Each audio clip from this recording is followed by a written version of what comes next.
Yes, mga friends, mga classmates, ang ating bida ngayon ay tungkol sa isang sexy actress na apektado ng pag-acting at nagkaroon na rin ng anxiety dahil sa kasong kinasasangkutan niya. Hindi raw siya mapakali at lagi niyang iniisip ang issue.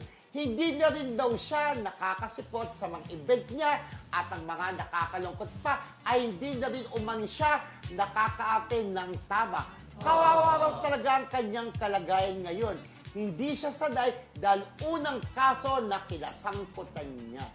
Ayan, kawawa rin naman siya, Nakakawa no? din naman. Oo. Pero alam mo talaga, pag may kaso ka, hindi ka rin talaga mapakali, di ba? Mag-iisip ka at nagpapasok sa utak mo yun, di ba? Lalo kung hindi ka sanay. Oo. Pero pag sanay ka dyan, ay kiber, parang Sure. gano'n. Oo. May lawyer dyan, gano'n. Kaya ko yan, di ba? Oo, Kaya ganun. minsan tayo, mapapaisip kahit anong issue, pag kami issue, naiisip mo rin yun, hindi talaga papasok sa utak mo. So, apektado yung work mo, Whether may di ba? kasalanan ka or wala, o Oh. whether may kasalanan ka or wala, yung abala sa'yo. Oo, totoo. Diba? Yung Lalo kung proseso demanda, pagdadaanan di mo. ba? Oo. Diyos ko. Siyempre, maghahanap ka ng lawyer, magbabayad gastos. ka. Gastos Oo, pa. gastos.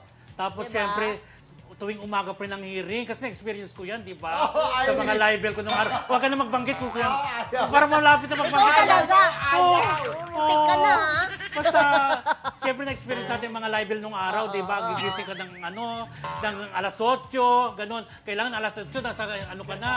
Ang Nasa, banda kung nasa bagat malayong pa rin, lugar di ka ba? pa, di ba? Correct, oo. Yan sinasabi kong natulog ako minsan sa opisina natin sa sa PMPC na naginip ako na parang iniikot-ikot ako ng akala mo multo or something. Mag-iisip ka talaga, Ganon, mapapaisip oo. ka. Anxiety talaga. No? Yun. Okay. Tatamaan So ka. at least yan, wala po sino po ito tinutukoy namin actress na apektado kanyang acting portion dahil sa kasong kinasasangkutan niya ngayon. Kasi ang masaklap friendship, lalo't alam niya na nagtatrabaho lang ako, baka may Oo. kaso ako, baka gano'n yung wala namang kasalanan, parang gano'n. Correct. Sana, di ba? Sana maayos na rin, Oo. di ba?